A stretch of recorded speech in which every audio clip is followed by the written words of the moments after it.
Hello, and welcome to Town Talk, the official podcast of Summerville, South Carolina. I'm your host, Chris Mikowski, the Town Public Information Officer, here to bring you all the latest updates, stories, and insights from our beautiful and bustling town. Whether you're a longtime resident or just passing through, there's always something happening in Summerville.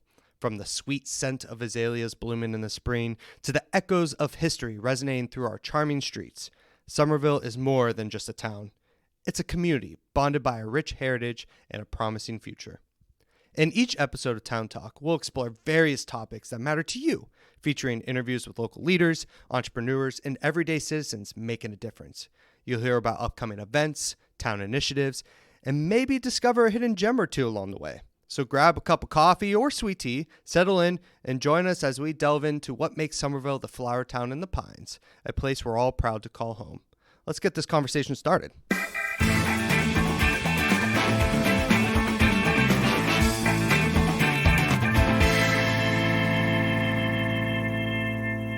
Today, we did step up our game a little bit. We have microphones, headphones, and audio interface, so hopefully the podcast sounds a little bit better for y'all. But today, I'm super excited to welcome Bryce Motes, our GIS Coordinator here at the Town of Summerville.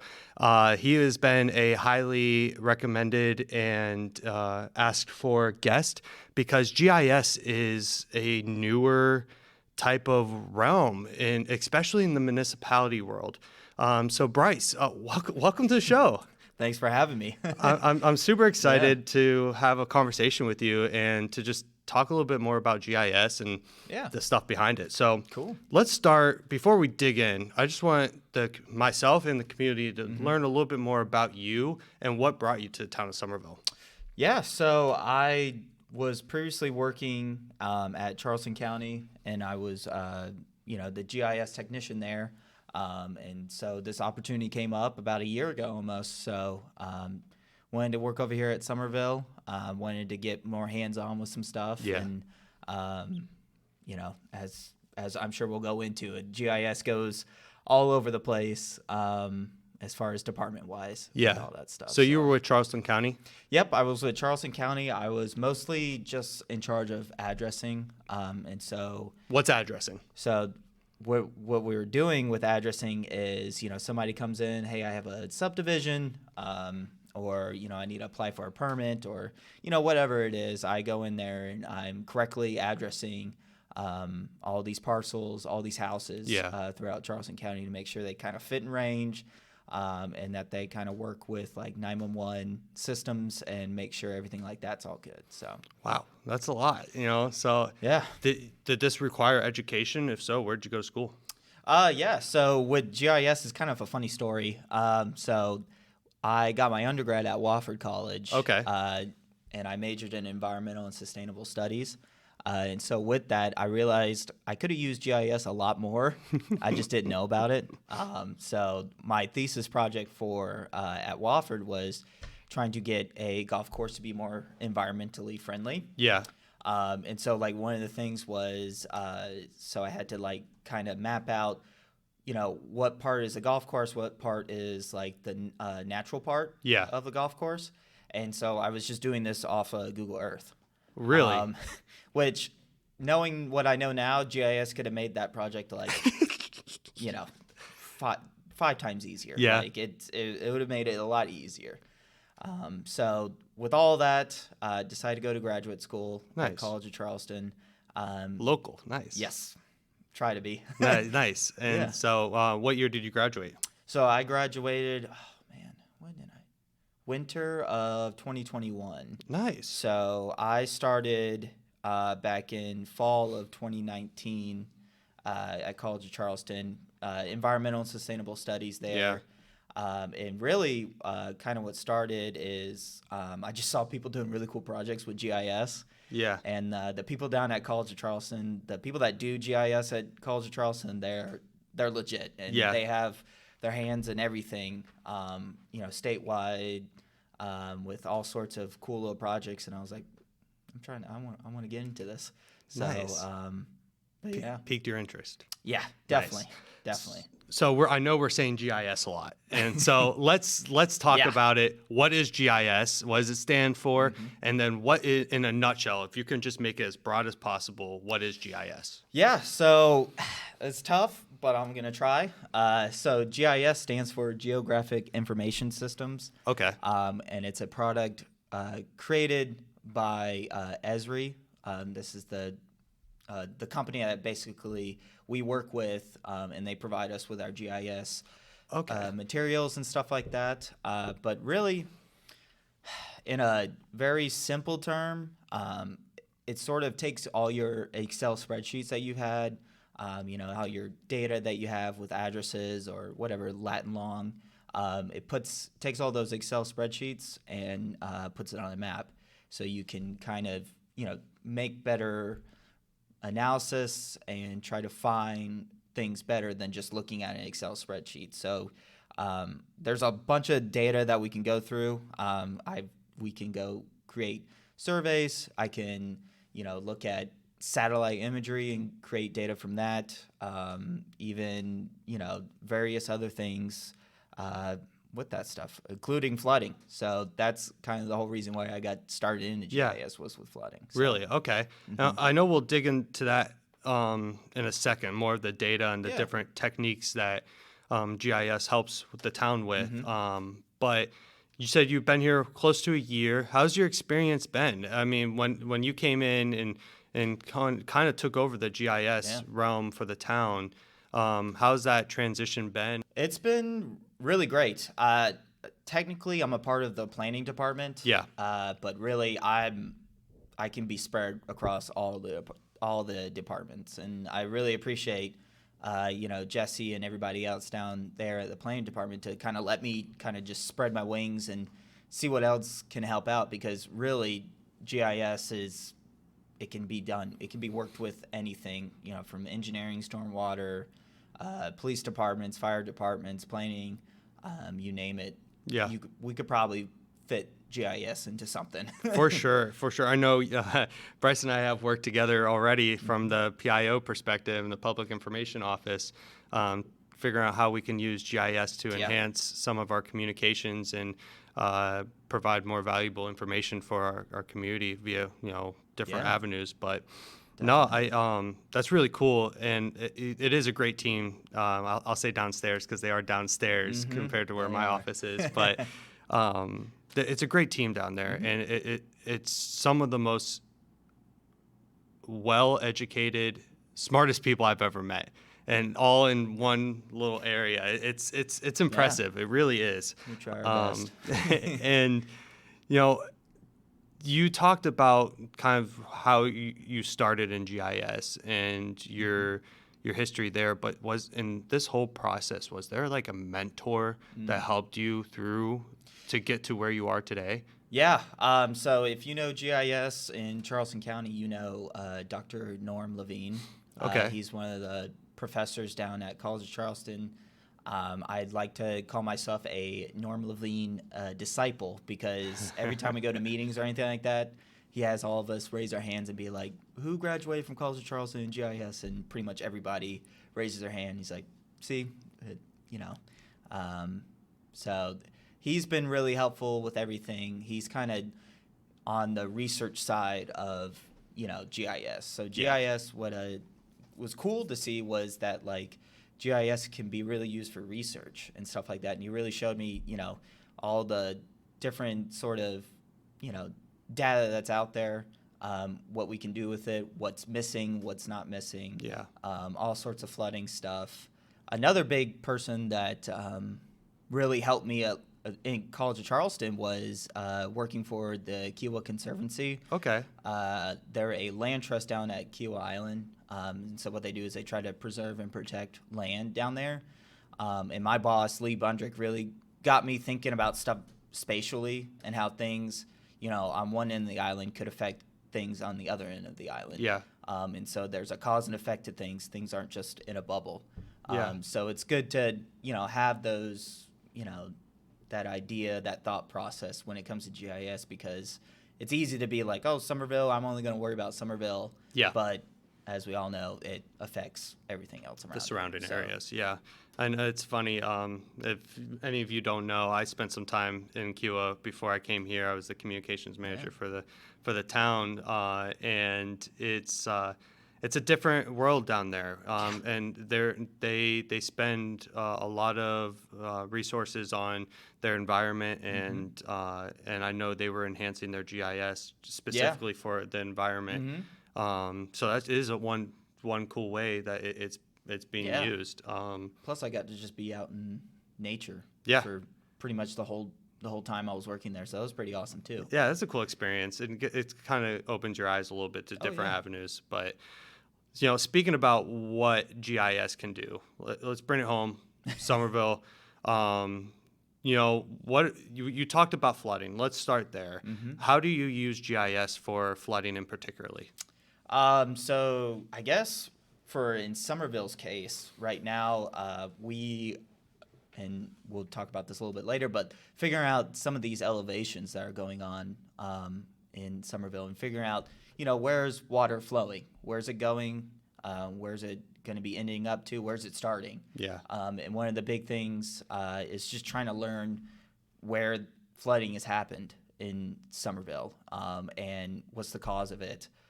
So there's a lot of different stuff you can do with all that. You can model how flooding would be, if there's a half an inch of rainfall, 1 inch of rainfall, where's it going to go? And we kind of figure out, all right, well, it's going down to this subdivision down here, and they have soils that don't absorb that water really well. Okay, well, then it's probably going to be carrying even more downstream and it's going to be grabbing all that nasty stuff, the oils, the pollutants, the grass clippings, all that fun stuff.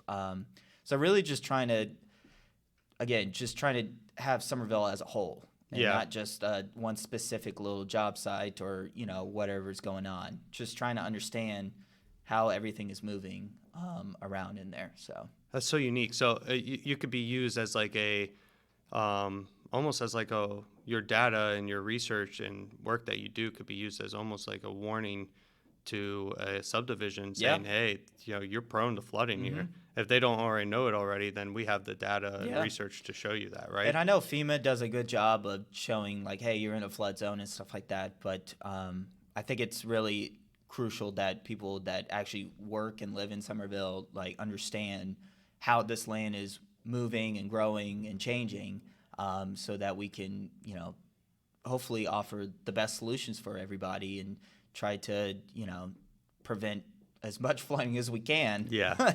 Easier said than done, but, it's all about trying to learn that stuff first before we do anything too drastic. Nice. And how does that coincide with, I guess, emergency preparedness and maybe our public safety, when it comes to the flooding data?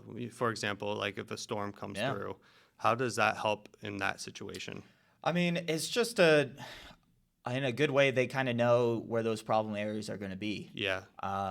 It's good. It's, word of mouth is always nice to say, hey, I've seen this place over here floods. Yeah. Whenever it rains. But now that we have like actual data to prove that that's happened, we can begin to, almost catalog that stuff and, hey, firefighters, down over here in downtown, we see a lot of flooding.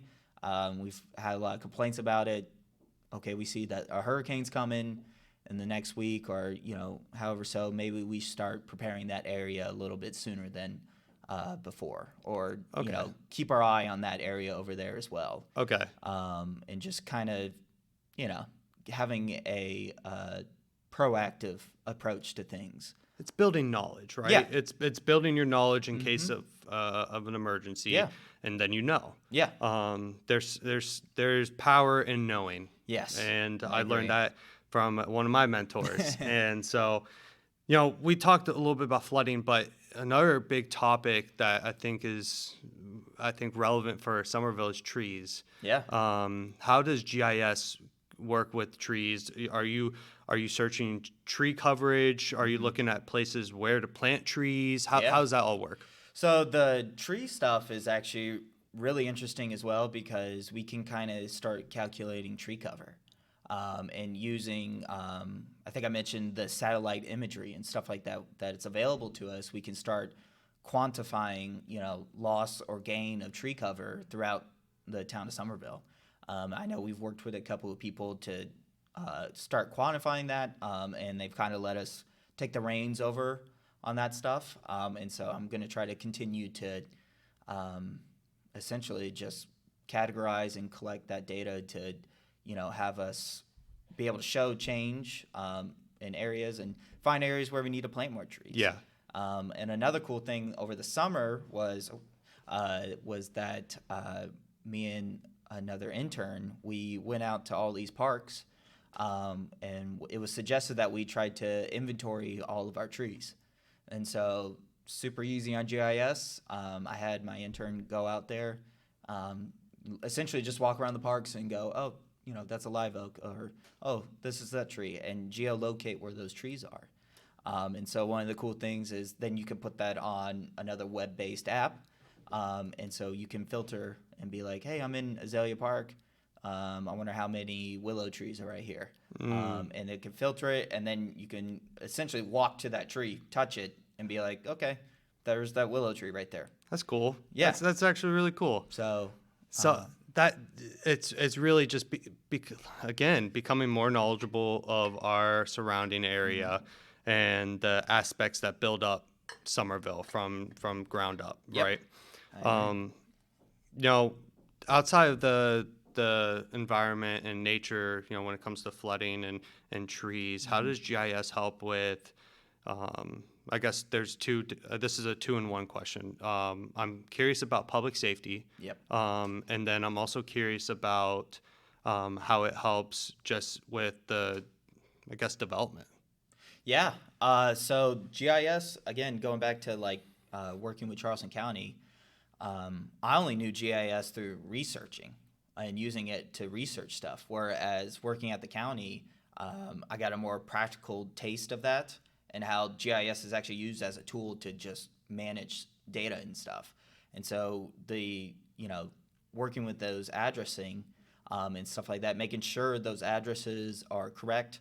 The house is actually facing that road so that 911 can get there as quickly as they can. Mm-hmm. And making sure all of that data is, formatted correctly so when we send it to our 911 facilities, they can, easily put that in. And, if there's an emergency, we don't have any hiccups on that. Yeah. So they're not like, well, we never even heard of this address. I don't know where it is, sort of thing. So verification. Yeah, it's important, and I didn't really realize that until you start working in the county and stuff like that, and how crucial that stuff is. Yeah. With all of that, and it's just another eye-opening thing with GIS, and another thing you can kind of learn and grow with. That's so cool. That's so cool. And then with development as a whole, how does your work coincide with development? Does it, I'm not too knowledgeable on it, so is it like looking at potential land, how it's built up? How does that all work? Yeah, I mean, we can get real crazy with it and do 3D modeling and stuff like that. We're not there yet with any of that stuff, but I think right now it's just spatially seeing, putting our zoning map on there and seeing, okay, we got proposed this, development project or wherever. Is this within our code? Is this within our regulations that we've tried to set up and enforce? Yep. And so that was, GIS is a great tool with that. Instead of just seeing, the plat or the construction project right there, you can kind of understand, oh, it's, next to a school or next to, a park. How is that going to affect those other areas as well, and try to make the best plan moving forward. Yeah, and stuff. It's unique to, if you guys aren't realizing it, GIS touches a lot of different aspects of the town, almost every department. Yeah. And it will only continue to grow because it's still a newer realm, right? And so that said, what are some challenges that, GIS and especially you here at the town face when it comes to the GIS realm? Well, you kind of just named it right there in that it's everywhere. and every department can use it, and everybody's got all these projects, and I just want to help out the best way I can, and so trying to stay organized with projects is always tough.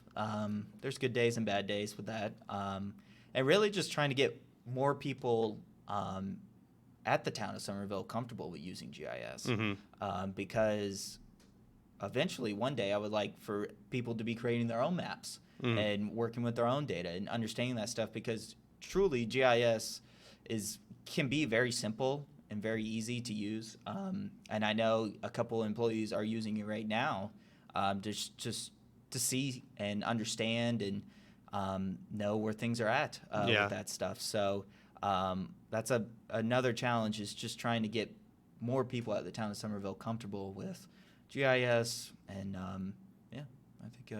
think we're on the right track with that. Nice. And I know, for our community and other communities, there is a when it comes to technology and GIS especially, there can be somewhat of a fear, right? Because it's newer. We're talking about data. Yeah. So can you, I guess, and ease some fears for anyone who just just maybe doesn't know much about GIS or just is a little curious? Yeah. So I mean, GIS is not just Google Earth, and all this data that's out there is. Some of it's made available to the public, and some of it's not.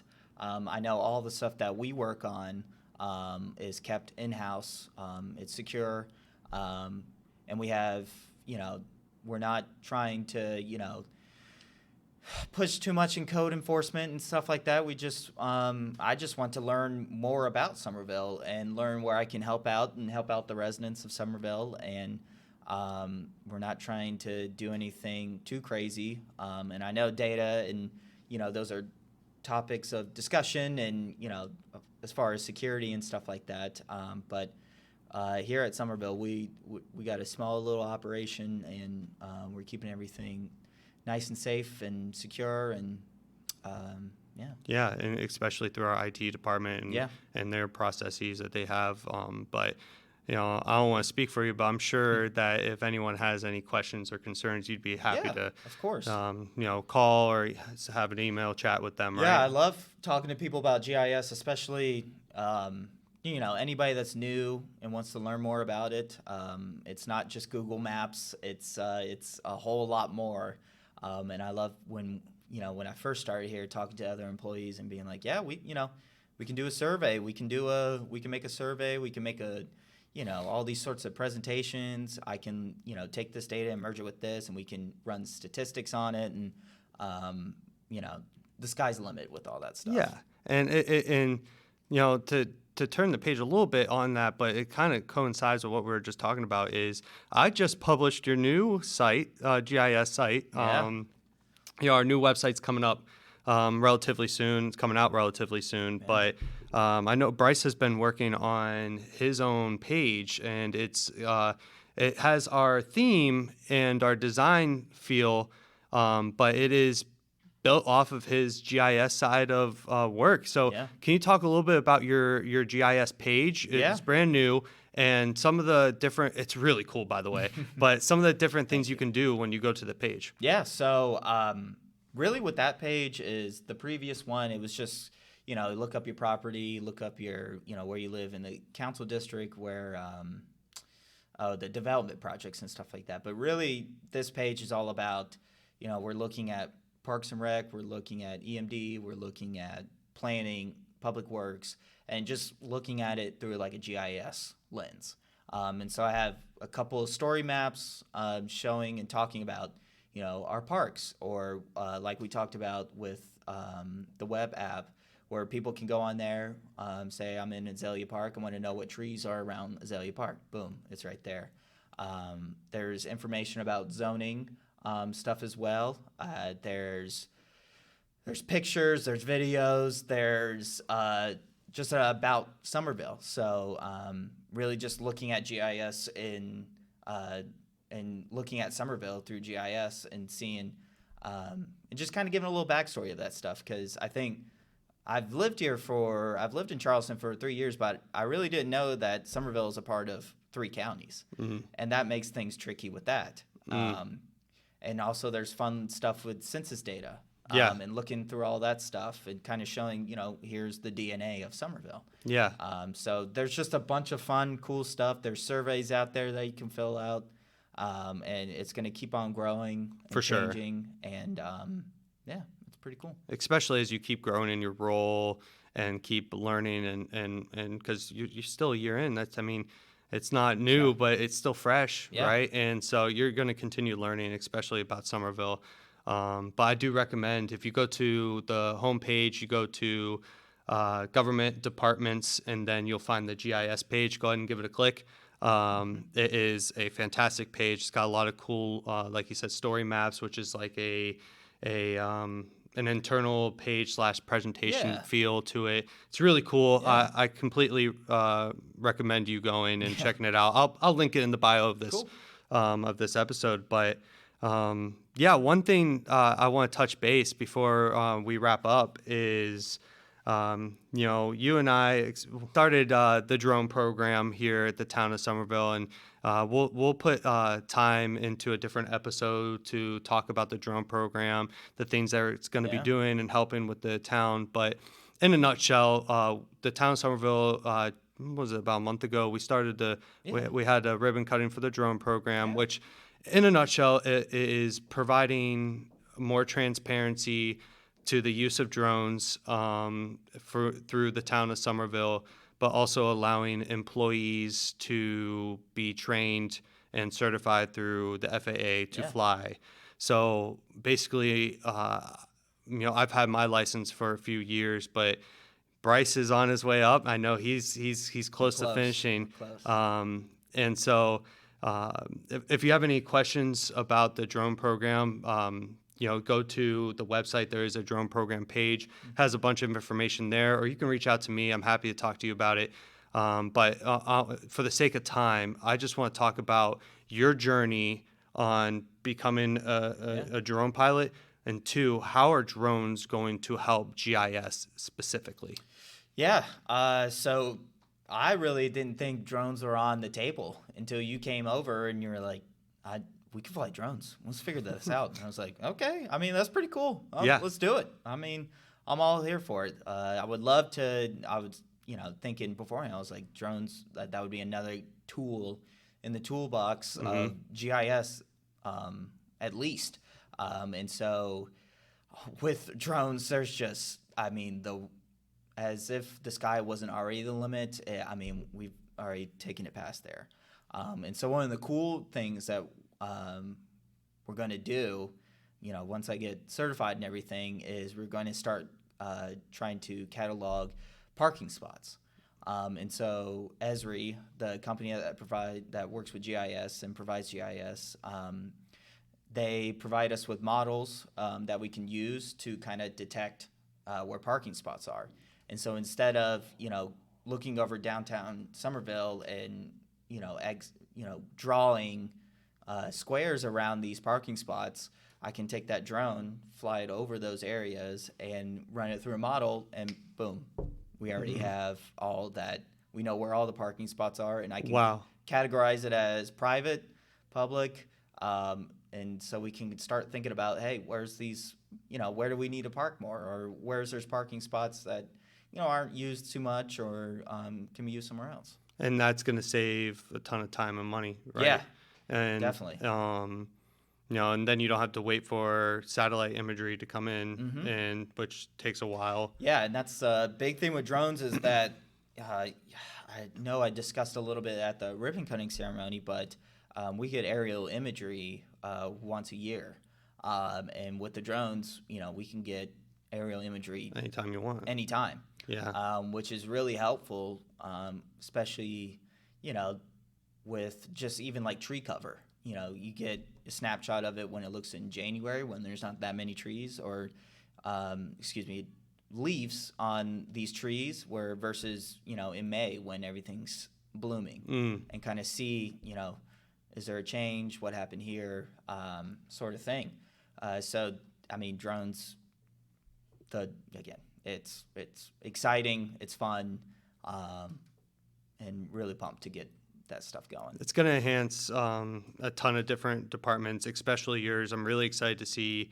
I'm excited for you to get licensed and then help you get trained up in flying before your first quote unquote mission. But I'm excited to see what you do with it. And it's, me, I had a basic understanding of what drones could do for GIS, but then really talking to you, and you've been doing research for a few months now.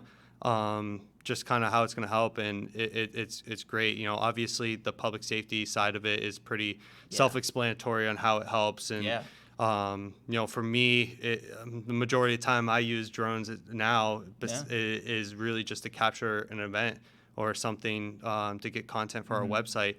But when it comes to you guys and it comes to planning and that realm and all you guys down there, I'm really curious to see how it all comes together and works for y'all.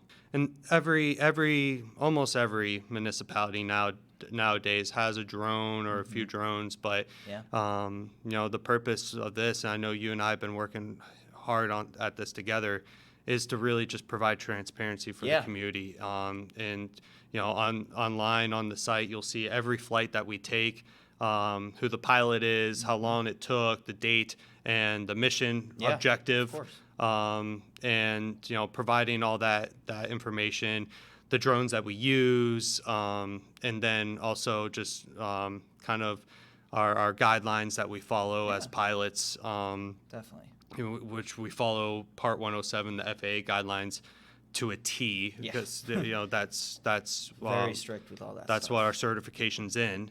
But when it comes to privacy and all that fun stuff, we take it very seriously. Yes. And but we also want to provide that transparency to the community. I think you said it great at the ribbon cutting ceremony, was that this is another tool in our toolbox that we can use and try to provide the best service and solutions that we can for Summerville residents, because we're here for them. We're here for them. Another aspect of, I guess, interest, I talked a little bit about it with Lenny, our IT manager, a few episodes ago, but is AI, right? I guess my question is how does AI, or does it incorporate within GIS, and how does it help? So AI, it's incredibly helpful for GIS. It makes my life a lot easier. It's what Esri puts it as, is they call it deep learning. And so you can use it to detect objects. So we can take that satellite imagery that we have, and we can detect objects and just be looking at, hey, run it through this model. I just want to find all the sidewalks at the town of Summerville, and it'll essentially find those sidewalks and put it as what we call a shape file, where no way you can just so, and then we can quantify that and be we have XYZ amount of sidewalks in the town of Summerville. Another cool thing is with the drones is Esri provides this deep learning model detecting diseased trees.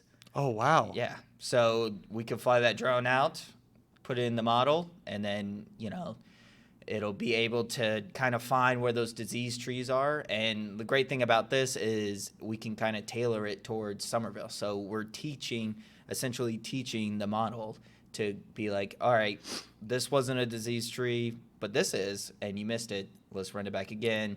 And it just gets better and better and better. That's incredible. Yeah. And I mean, the diseased trees is huge to really pinpoint where those are.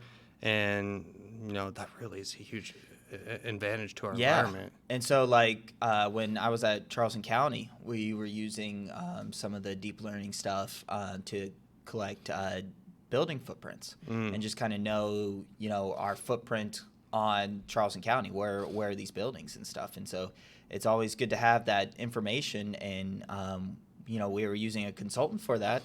And then, with GIS, we don't need to pay a consultant to do that. We can just do it in-house. It's our data. Nobody else is touching it. And it saved us a bunch of money. on that. It saves yearly. It saves our taxpayers thousands of dollars. Yes. When we don't have to hire a consultant to help with a project. Yeah, and that's the big thing with GIS is a lot of the stuff we could outsource, but personally, just give me more projects. There's nothing better than keeping something in house. Yes. For efficiency and for just security purposes. It's always better to keep it in house if you can. Definitely. But okay, that's cool that AI and GIS kind of already work together. I know there's a ton of different thoughts on AI and how it's being used, but it's another brand new thing that many people don't know about and or haven't used yet. And we'll see where that goes in everyone's world. We'll see. Definitely. I'm sure it's not going away. Now, we talk about GIS technology and where we're at today and things that you're doing, but just in a nutshell, where GIS is in 2023. Do you have kind of an opinion or a thought on where GIS is going to be in like 5 to 10 years? I mean, I think more and more people are going to have to get comfortable with GIS and know how to use it, or even just use some of the apps and be comfortable with, performing analysis on, using GIS and the data that's provided by it. Because odds are, when you're looking at a map provided by anybody, it's probably made through GIS and not Google Maps and stuff like that.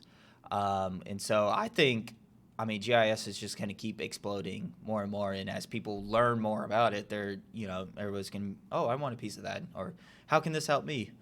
Sort of thing. And Esri really does a good job of listening, especially to the state and local governments, and, providing those solutions for us so that we can, offer the best solutions for everybody else and help everybody out. So Of course. And, talking about the future a little bit, do you have any upcoming projects that you're excited about, that you're looking forward to doing, or that you're working on? Well, number one definitely is the drones. Yeah. Definitely. Yeah. But that's kind of already a given. Yeah. But so another cool thing excited about, and I'm going to be putting flyers all throughout Summerville for all this stuff, is just a citizen flood reporter. And so a great thing about GIS is you can also make surveys. So I can put a survey and use a QR code. And so the goal with this is so that people can start recording where they see flooding. That's amazing. So I know we discussed about the drones and finding and using it for flooding, but we're not going to be able to catch everything. So we rely on our community. And so, it's a good citizen science thing. And so people can feel like they're trying to make a change and try to understand flooding. And I will take any data that anybody wants to provide, from a puddle to, a major flooding event. And you can submit as many times as you want. And it's super simple. There's only about 5 questions you fill out, and then, go on with your day. Wow. When can a community look forward to that going live? There's some stuff already hanging around the town right now. And I was going to just start going around businesses and be like, hey, can we just put this flyer out here? You'll see the QR code. So it is live. Yes. It's live. Okay. Yes, it is live. So is there a link I can add to the bio? Of course. Awesome. Yeah. So just go ahead and check out the link in the bio, save it, bookmark it. Yeah. And I know you can create an app on your homepage through a link, and that'd be a good way of doing it. And like we've said, the more data, the better. Even if you think it's the smallest little thing, I would like to know about it, and just keep cataloging this stuff so we can start to understand and find those patterns of flooding, and if there's ways that we can fix it. And so that's just a cool little thing to try to get residents involved with GIS. I love that. And I love how in our conversation today as a whole, it's always about how we're going to enhance Summerville, enhance our services to the community, to our taxpayers. And that's what you've been all about since we started this conversation, since I met you. Outside of this conversation, that's what Bryce is all about. Mm-hmm. And I think we're very fortunate to have you in the GIS role here. And I am definitely super excited to watch your career grow here and work with you, and how your knowledge and expertise can help the public information side, right? And you being willing to come on the podcast is just a great start. Yeah. Bryce, before I wrap this thing up, I asked every guest this question, and I'm going to ask you top 3 restaurants here in Summerville. Oh no. I know it's so difficult, but I have to ask it. There was like 3 episodes I didn't ask, and I heard it from the community. I get it. I get it. Okay. Do they have to be in order? No. Okay, cool. They don't have to be in order. So Laura, for sure. Okay, great choice. Great tiramisu. Had great meal there. Eclectic chef, always. Yeah, great lunch spot. Great lunch. It's right here. Love the chicken sandwich with the Parmesan crust on top of it. Yes. Can't go wrong with that. Yeah. And then probably third. I can't even think. Let's see. I'm gonna go with. I know it's so hard. The Gathering. Hard. Okay. Yeah, I was trying to figure out their name. Yes. Yeah, that's right up the road too. Great place too. The food here is always awesome. There's just so many different locations you could go and check out. It's great. But Bryce, you have anything else you would like to share to the community or myself before we wrap this thing up? Just realized this.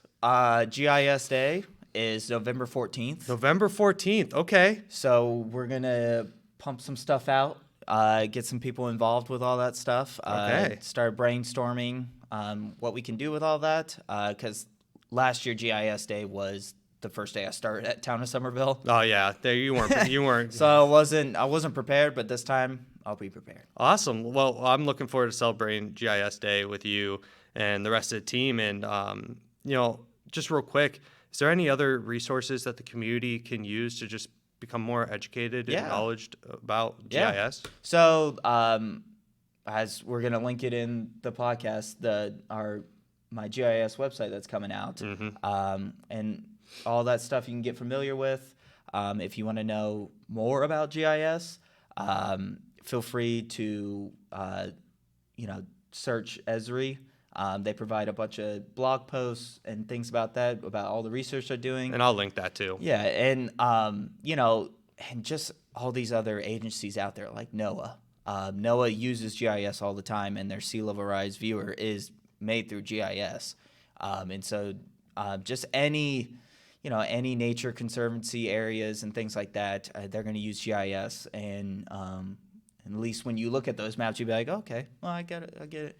I get a little bit more of this. So. And then they can always send you an email, right? Yep. And then pick my brain, please. Yeah, I'm sure. I know you're willing to have conversations with the community, and because you love talking about this stuff. Yeah. So, well, Bryce, hey, I appreciate your time today. I'm looking forward to, I think your drone license test, your certification next week, right? Next week. Oh, everyone wish Bryce luck. Fingers crossed. He's been studying hard.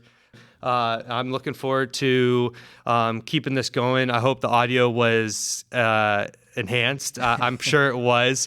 We're really excited about this edition. We're going to keep building this podcast up to the next level. We have the capability of bringing on, you guys have seen at Oak Road Brewery, we've had 3 guests at Oak Road and 2 at the museum. And we have the capability of adding more guests. And so if you or anyone else or a business that you own here in Summerville or a business you love here are interested in being a guest on the podcast, please send me an email. I'm happy to have those conversations with you and figure out if we're a good fit and schedule time to get things going. But Awesome. Thank you so much.